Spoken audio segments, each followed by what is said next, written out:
Bonjour à toutes et à tous et bienvenue dans cette édition spéciale de votre émission Taco News. Aujourd'hui, nous sommes rendus à la convention Camoplay. Voici les titres de l'actualité. Nous nous sommes rendus à la conférence donnée à midi par la comédienne Brigitte Lecordier.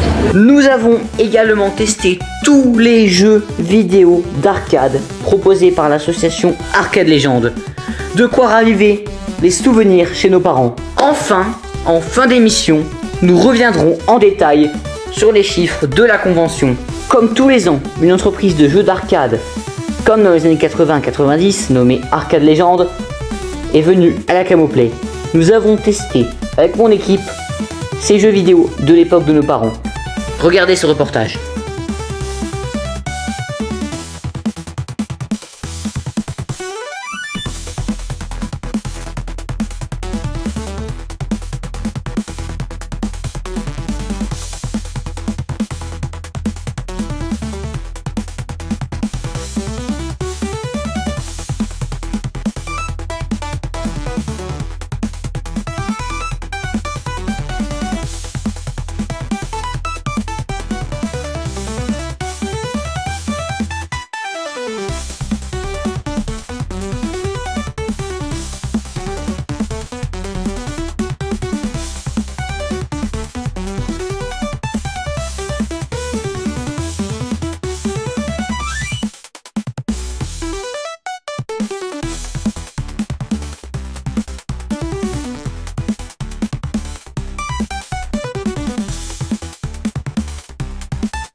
Ce samedi 18 octobre s'est tenue une conférence donnée par de nombreux comédiens de légende.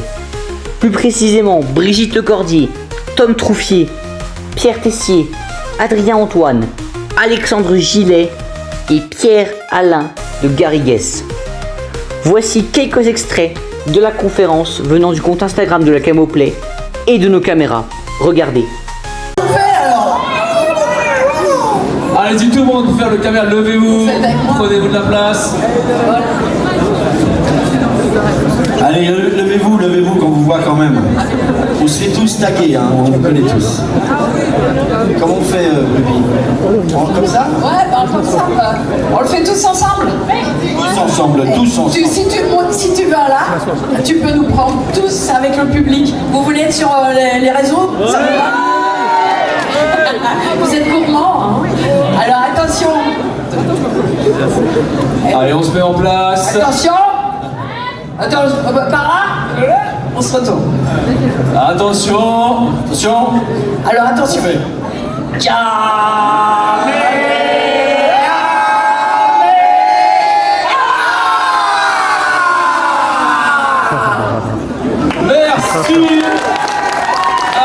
vous. nos invités. Il était beau ce caméraman quand même. Merci à tous. Merci Dijon. Des bises à vous. La vidéo de Touche pas ma BF a été vue à 20 millions de vues quand même. Donc ça fait 20 millions de personnes qui ont vu notre tronche. Donc c'est énorme. Je reprends la main là-dessus, touche pas à ma VF. Regardez, voilà. Et c'est notre ami qui est devant, qui s'appelle Marco Maldini, un grand ami qui nous suit partout et qui nous construit avec sa petite femme qui est là et son bébé qui dort. Pas trop de bruit, s'il vous plaît. Et voilà, c'est Marco qui fait ça pour le parcours. Et je regarde, on a le logo qui affiche juste ici. Mais ce qui nous intéresse le plus, c'est la partie du question-réponse à la fin de la conférence. J'ai levé la main et posé 2 questions aux comédiens. Les voici. Je n'ai pas pu filmer ou enregistrer ce moment-là, donc je vous lis les questions et les réponses. Une question tout d'abord pour Brigitte Lecordier. Est-ce que, s'il y a une VF pour Dragon Ball Daima, ça serait vous la voix de Goku ou alors Patrick Borg?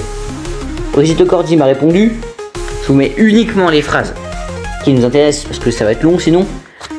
Si on fait une VF à Dragon Ball Daima, ça sera moi à coup sûr. Goku est comme dans Dragon Ball, donc ça serait logique qu'on me prenne moi.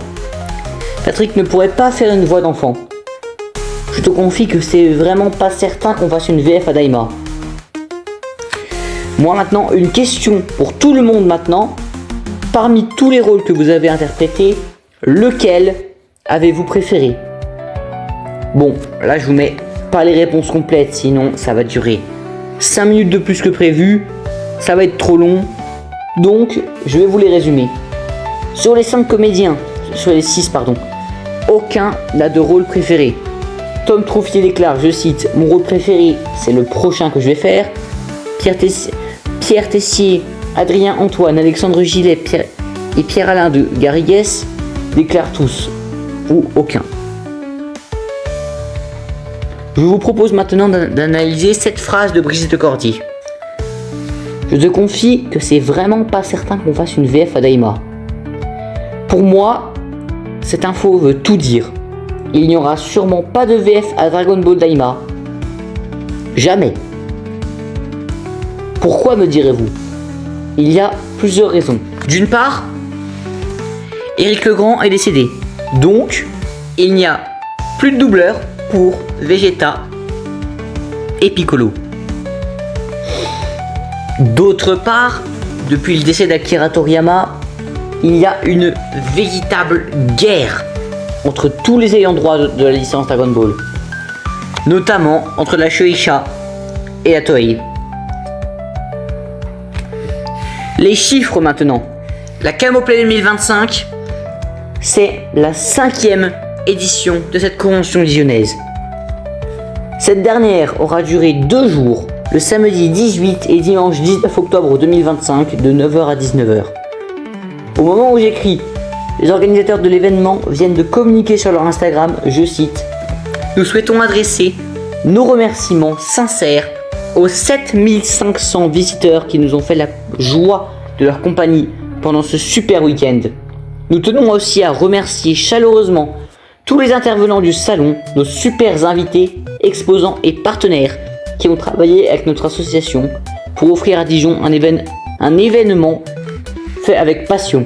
Dans la même journée, la date de la prochaine édition de la Camocon a été annoncée.